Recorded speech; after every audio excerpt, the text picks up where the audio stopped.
Hey everyone, welcome back. Today, we're exploring another chilling and disturbing case. If you'd like to support the channel, don't forget to hit that subscribe button and stay engaged. It really helps a lot and I truly appreciate it. Now, let's get into it. On a remote and lonely road in the region of Melas, the lifeless body of a young woman was found. Shocked by the sight, passers-by quickly contacted emergency services. She lay still, her clothing crumpled and dirty, with visible bruises marking her skin. There were no personal belongings or identification on or near her to provide any clue about who she was. For investigators, this marked the beginning of a disturbing and complicated mystery. The victim was later identified as Ariadna Fernando Lopez Diaz, born on July 5, 1995, in one of Mexico City's tougher neighborhoods. Despite financial hardships, Ariadna's home was full of love. She was raised by her mother alongside her older brother, Omar. Their father was largely absent from their lives, so Omar naturally took on the role of both older brother and guardian. He became Ariadna's rock, someone she could always count on. Ariadna's personality was warm and full of life. She had a natural charm that made it easy for her to connect with others. Friends admired her for being genuine and always willing to lend a hand. Her school days were marked by deep friendships and dreams about what the future might hold. But everything changed in 2018, when Ariadna was just 23 years old. Her mother was diagnosed with cancer, a battle that escalated quickly and ended in a heartbreaking loss for the family. The grief brought Ariadna and Omar even closer, and the tragedy forced her to grow up fast. In honor of her mother, Ariadna got a tattoo of her name, a permanent tribute to the woman who meant everything to her. Even before her mother's illness, Ariadna had already begun to build a life of her own. She had once fallen in love with a young man, and their relationship progressed quickly. Not long after, Ariadna found out she was pregnant. The birth of their son marked a major turning point in her life. However, it didn't bring lasting harmony to the couple. It became clear early on that their relationship wasn't built to withstand the pressures of life, and they decided to part ways.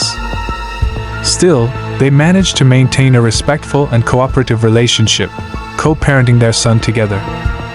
As a mother, Ariadna faced a whole new set of responsibilities. She now had to juggle the demands of raising her child while also striving for financial independence. Her first real breakthrough came when she secured a job at a prominent bar in Mexico City, known for attracting wealthy clientele. The position demanded not just professionalism but also polished social skills. Ariadna adapted quickly, learning how to handle all kinds of personalities. Despite the intense pressure, she met every challenge with resilience, leaning on her charm and dedication to succeed. When the COVID-19 pandemic struck, the bar was forced to shut down, and Ariadna lost her job. Rather than letting the setback defeat her, she took it as a chance to finally pursue a long-held dream, opening her own beauty salon. This business became a symbol of her perseverance and self-reliance. With her past experience and a strong network of contacts, she managed to launch a salon that brought financial security for both her and her son. Around this time, Ariadna also began a new relationship. She met someone with whom she shared a genuine connection, and their bond brought her both happiness and a renewed sense of stability. Her days became a balance of caring for her son, growing her business, and nurturing this new relationship. Life was busy, but she welcomed it all with open arms, filled with hope and appreciation for the journey she was on. By the age of 27, Ariadna had carefully rebuilt her life. Each challenge, each triumph had become part of a larger picture, one shaped by resilience, love, and determination. She had faced heartbreak, found the strength to start over, and created a future centered on her child and her own dreams. But just as everything seemed to be falling into place, what seemed like the beginning of a promising new chapter in Ariadna's life would, heartbreakingly, turn out to be the lead-up to something much darker. Ariadna was introduced to Vanessa through mutual friends during a night out with a group of girlfriends. Vanessa immediately made an impression. She was young, vibrant, and had a magnetic personality that made her the center of attention wherever she went. But those who were familiar with Vanessa described her a bit differently. Beneath the surface charm, she could be erratic and unpredictable, catching people off guard with sudden changes in behavior.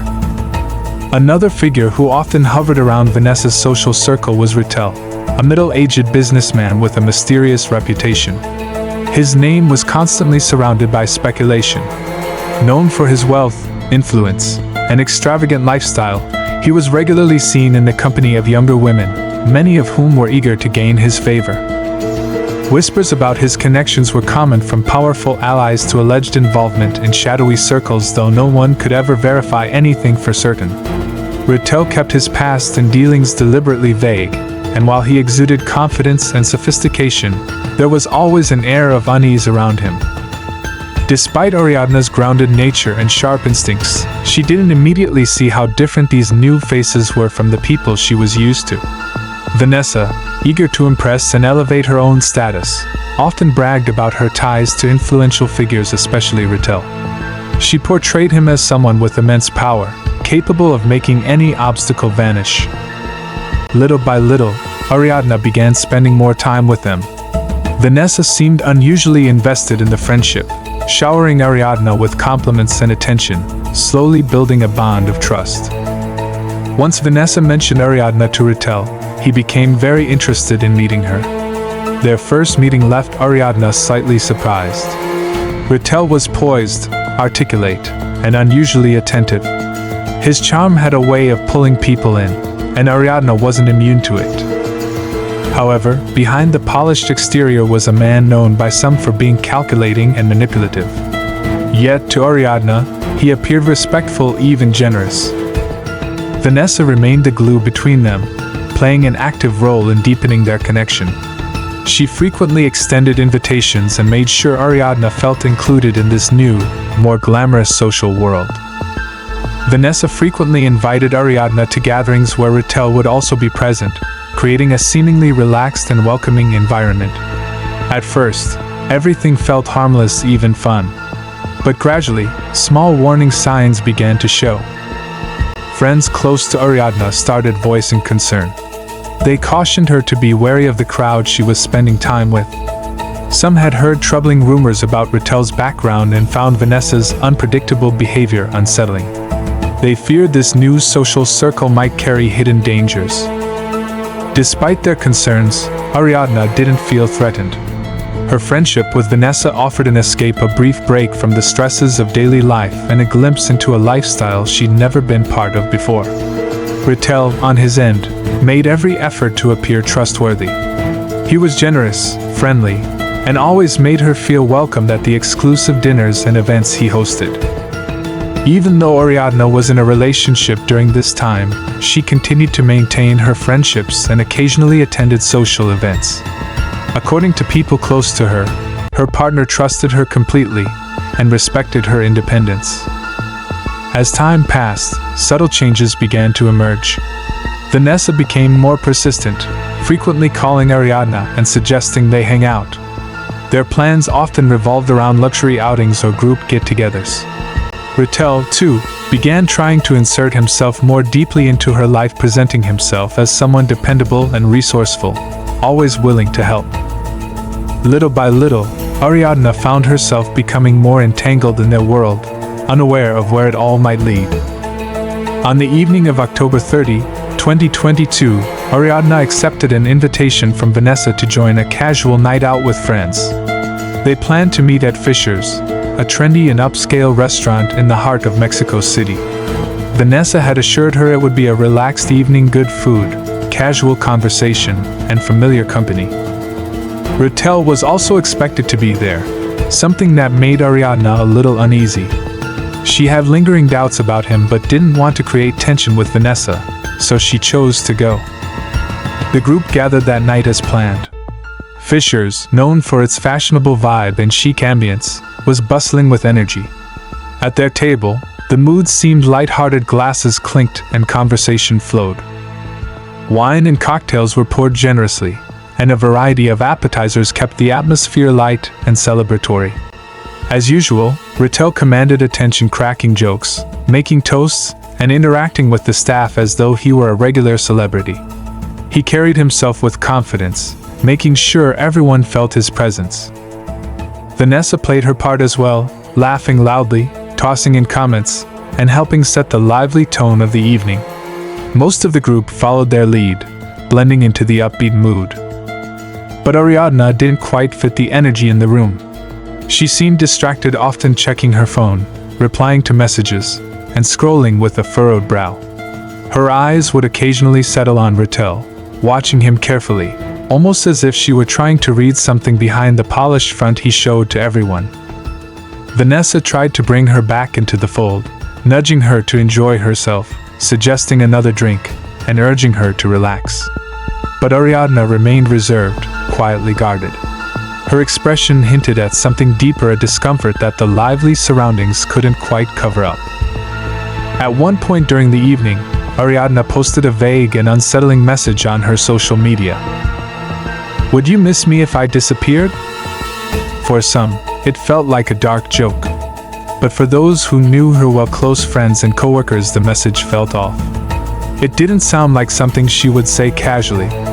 The post left a strange feeling in the air, though no one could have predicted what it truly meant at the time. As the night progressed, the group decided to move the party to Rattel's residence. The idea came from him, and Vanessa quickly supported it, claiming it would be a more laid-back, private setting.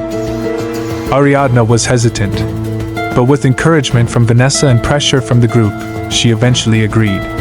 The entire group left together in Rattel's vehicle.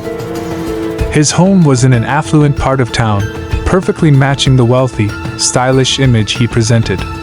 Inside, the place was sleek and modern, decorated with clear signs of luxury.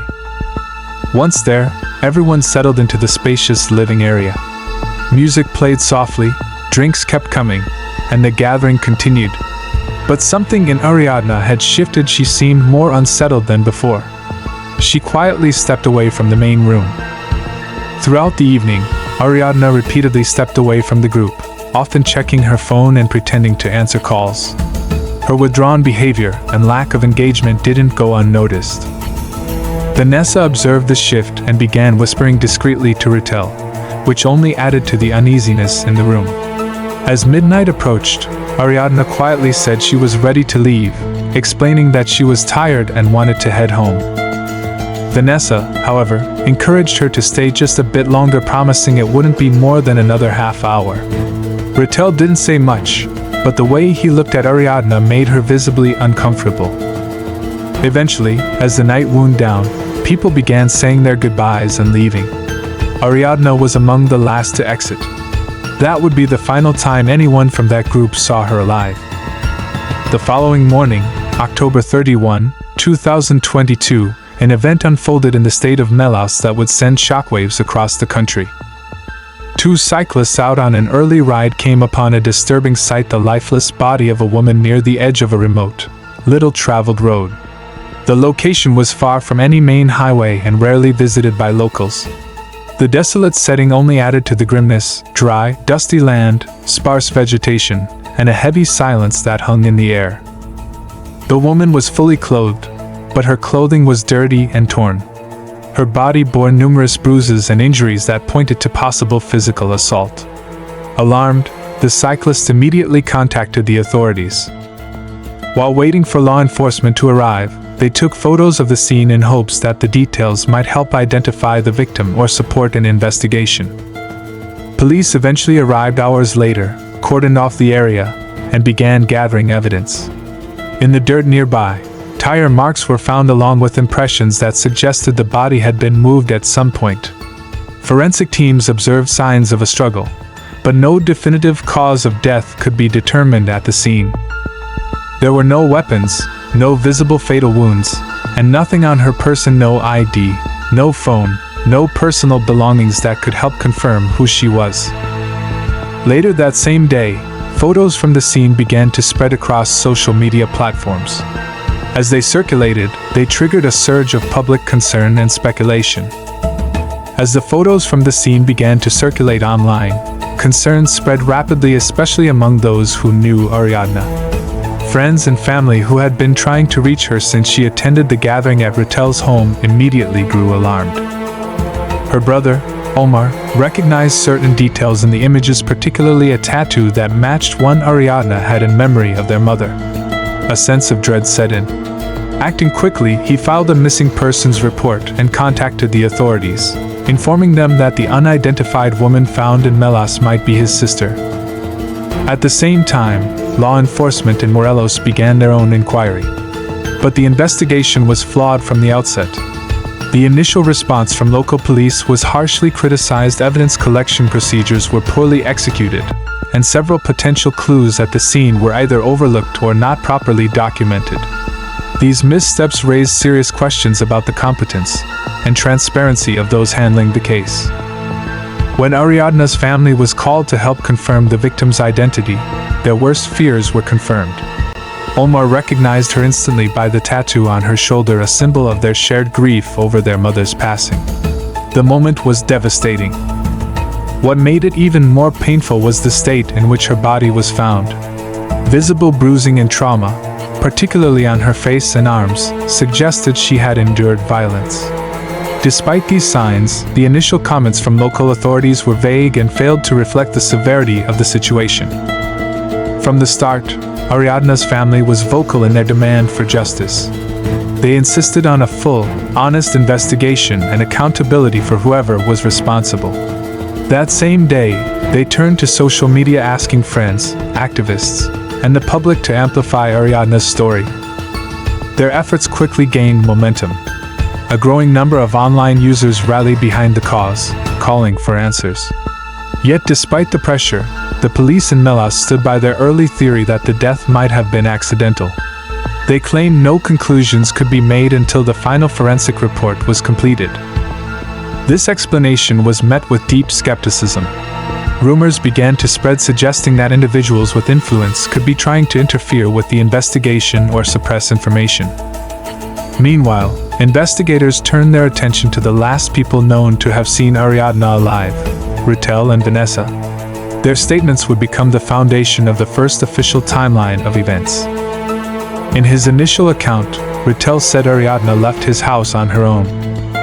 Ritel claimed that Ariadna left the gathering on her own, saying she had called for a taxi. According to his statement, she appeared slightly upset but not in any way distressed. He said he walked her to the door and watched her leave. Vanessa supported this account, saying Ariadna got into a cab but didn't mention where she was headed. However, inconsistencies in their accounts quickly became apparent. One of the first red flags was the absence of any verified taxi pickup. Neither Ritel nor Vanessa could provide contact information for a driver or any proof that a taxi had been called. When authorities reviewed the records from local ride services operating in the area that night, none showed a pickup matching Ariadna's location or timeframe. Another problem arose with Vanessa's shifting narrative. Her answers changed depending on how questions were framed. At first, she claimed Ariadna had left calmly and alone. Later, she mentioned they had a disagreement at the party, hinting that Ariadna might have been emotionally unsettled. Friends of Ariadna also informed investigators that Vanessa had reached out to them after the disappearance, suggesting Ariadna may have been dealing with personal issues. She referenced a strange social media post Ariadna had shared earlier that evening, one that read like a cryptic farewell. While friends initially assumed it was a joke, the context changed after her disappearance. Investigators began to consider it a possible clue to her emotional state on the night of the party. Vanessa's behavior became increasingly suspicious. In conversations with Ariadna's friends, she appeared nervous and reluctant to talk about what happened in detail. In one message, she even admitted to being afraid that people might suspect her, though she didn't explain why. These developments led authorities to believe Vanessa might be hiding something important. Though the early stages of the investigation didn't clearly point to how Ariadna had died, the case took a turn as more evidence surfaced. Law enforcement, alongside independent forensic experts, began piecing together the truth. 2 separate autopsies, surveillance footage, and data recovered from phones belonging to the suspects became crucial in revealing what really took place. The initial forensic report issued by officials in Morelos concluded that Ariadna had died from asphyxiation due to bronchial aspiration.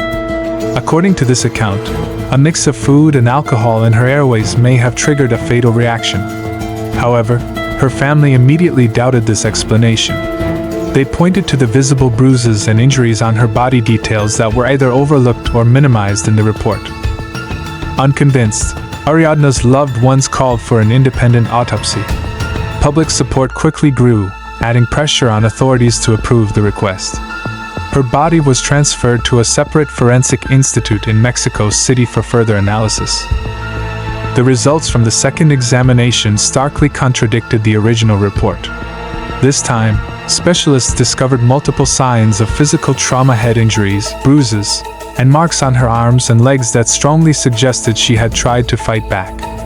These findings eliminated the possibility that her death was merely the result of intoxication or an accident.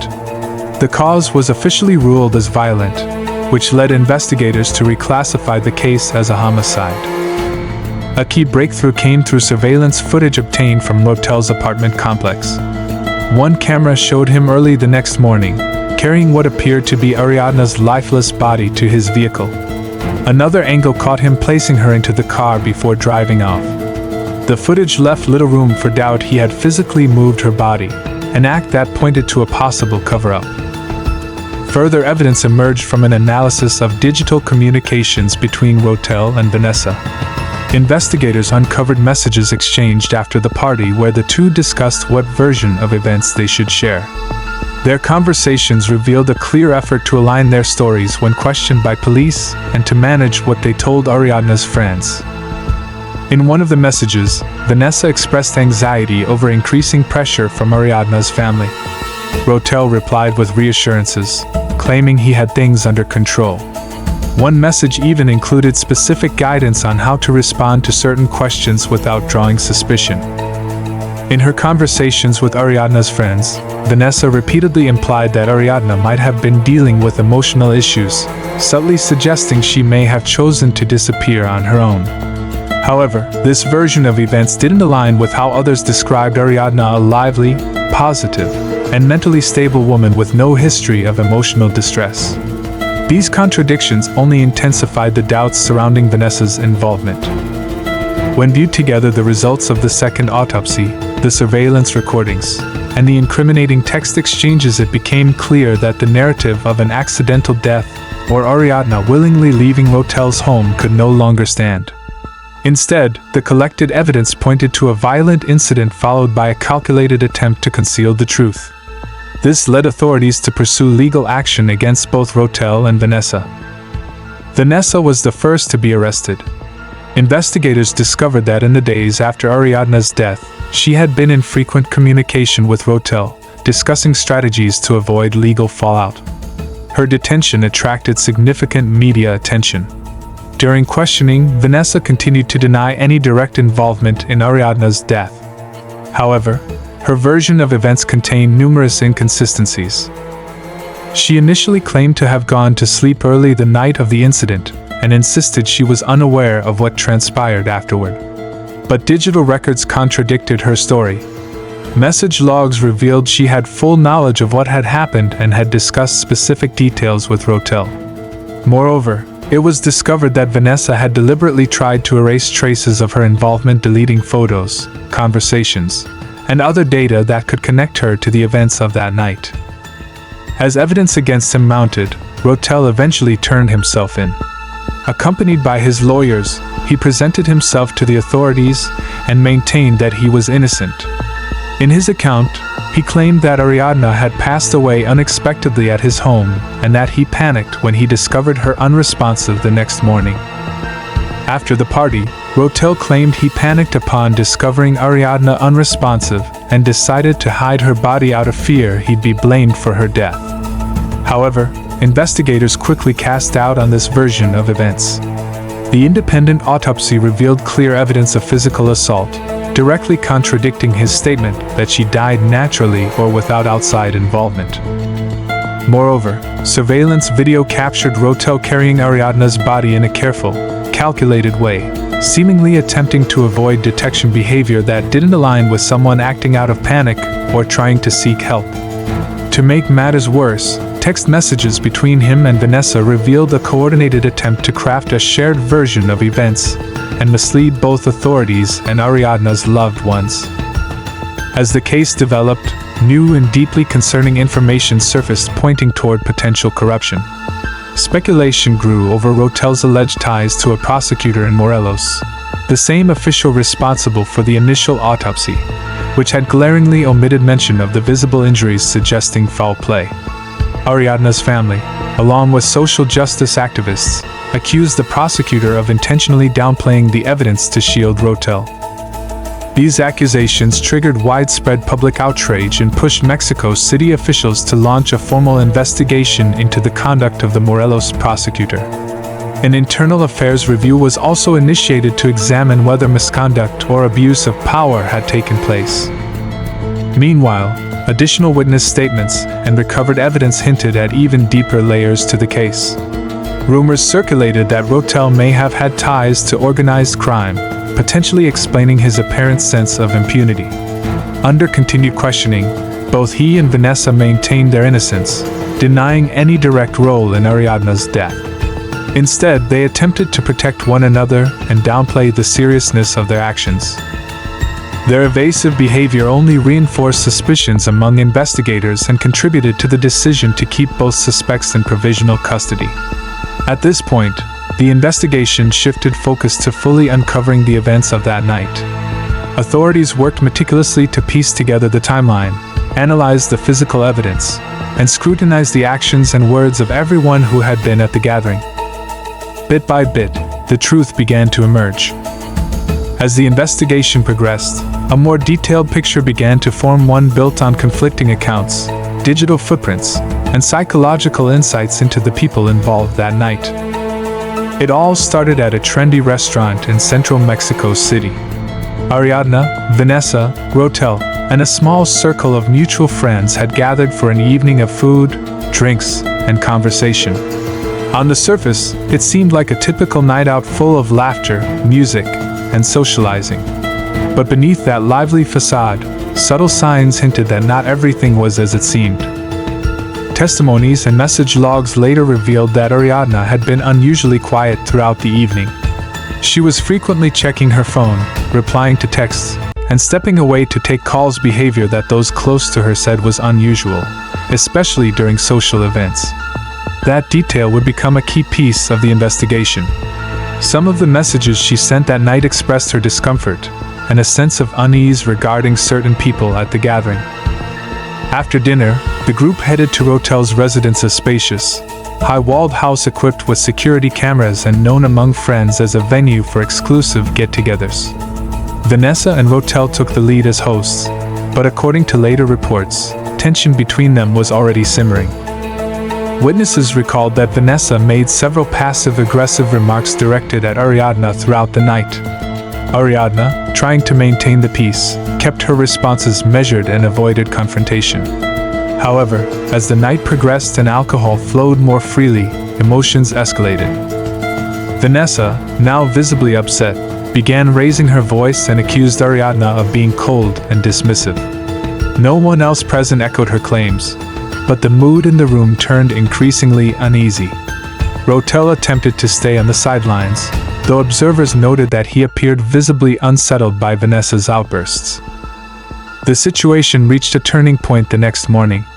Some witnesses reported seeing Ariadna attempting to leave the house, walking toward the exit with purpose, as if she'd had enough. But for reasons that remain unclear, she returned inside shortly after. After Ariadna returned to the house, it's believed that tensions reignited, this time more intensely. Investigators suspect Vanessa resumed confronting her, and what began as verbal tension escalated into a full-blown argument. At the heart of it, jealousy may have been the trigger. Vanessa allegedly accused Ariadna of drawing too much attention from Rotel, something that had been building beneath the surface throughout the night. Messages later recovered from their phones confirmed that Vanessa and Rotel discussed those uncomfortable moments after the party. By the time most of the guests had left, Only a few remained in the house, Vanessa, Rotel, and Ariadna among them. According to the case file, Vanessa, intoxicated and emotionally volatile, became increasingly confrontational. At some point, investigators believe the situation turned physical, resulting in the injuries that ultimately caused Ariadna's death. One question that lingered was the strange social media post Ariadna made that night. Initially brushed off as a joke, close friends later revealed she was likely using it as a subtle cry for help. The tension at the gathering, especially Vanessa's erratic behavior, had clearly made her uncomfortable. The post, investigators now think, may have been her way of expressing distress or signaling that something felt off. As investigators pieced together the events, a clearer timeline emerged. Vanessa's emotional instability, fueled by jealousy and alcohol, seemed to be a catalyst in the tragic chain of events. Rotel's response, rather than seeking medical help or contacting authorities, was to cover up what had happened. That decision, driven by panic or self-preservation, only deepened the tragedy. What happened that night was the result of unchecked emotions, escalating personal conflict, and a series of devastating choices, ones that ultimately cost a life. Now, in the aftermath of that loss, Ariadna's 6-year-old son is being cared for by her older brother, Omar. As the most stable male figure in the boy's life, Omar has taken on the role of both guardian and father figure. He's committed not only to meeting the child's daily needs, but also to honoring his sister's memory, ensuring her son grows up knowing who his mother was and how deeply she loved him. The rest of the family has rallied around them, determined to provide a safe, loving environment for the boy as he begins to heal from the unimaginable loss. Ariadna's family played a vital role in the ongoing effort to uncover the full truth surrounding her death. Refusing to remain silent, they organized protests, launched social media campaigns, and worked tirelessly to keep the spotlight on her case. One of their most significant achievements was capturing the attention of international media, amplifying public pressure, and pushing Mexico's justice system to act with greater transparency. The preliminary court proceedings soon became a major turning point in the pursuit of justice. Despite pushback from certain authorities, Ariadna's family, supported by a dedicated legal team, ensured the case was handled with integrity. Each phase of the investigation and legal process was closely monitored by the public and media, leaving little room for cover-ups or manipulation of facts.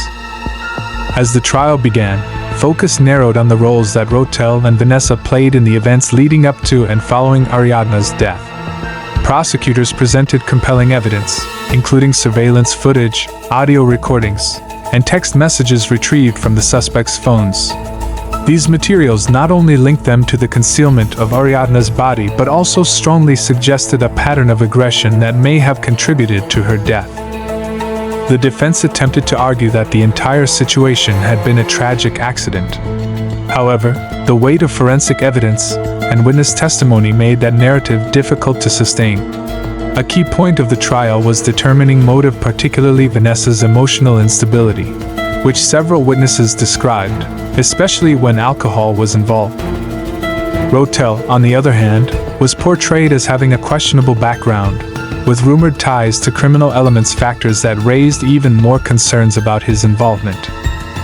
Both defendants continued to deny direct responsibility, but their accounts often contradicted the evidence, only deepening the suspicions against them.